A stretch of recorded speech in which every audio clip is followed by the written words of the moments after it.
Now for the latest information on the Jordanian poll, let's talk to our correspondent Roee Ruttenberg, who is in the capital, Amman. Hello, Roee. Please fill us in on the latest. Are things looking good for the government? Well, if the figures are right, they are looking good for the government, and the next parliament will be one that is government-friendly, or at least crown-friendly, a parliament that is loyal to the king.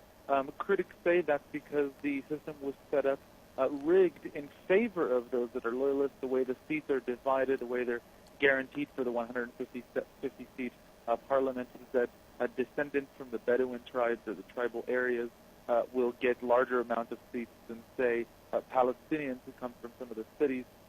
27 seats in the parliament going for a general election list, the rest sort of going to districts rather than a 50-50 split, as some of the critics had been asking for. So it looks now that the next parliament will be loyal to the king or favorable to the king. The king has actually himself said that it would take another parliament or two for the reforms that he's pushed through to be better reflected, but he has said that this is the path to democratic reform in Jordan. It is the Jordanian way of doing it, as opposed to some of the other ways that we've seen elsewhere in the region, and the government here has called this process here promising.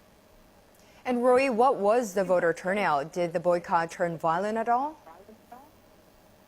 The official figure put the voting at 56.5%. Now that number rose significantly in the last few hours, and opposition groups, most notably the Islamists, are calling that proof of a voter fraud.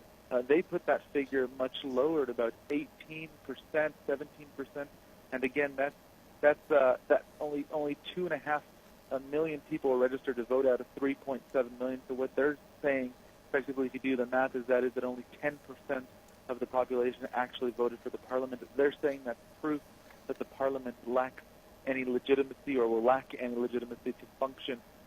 It's also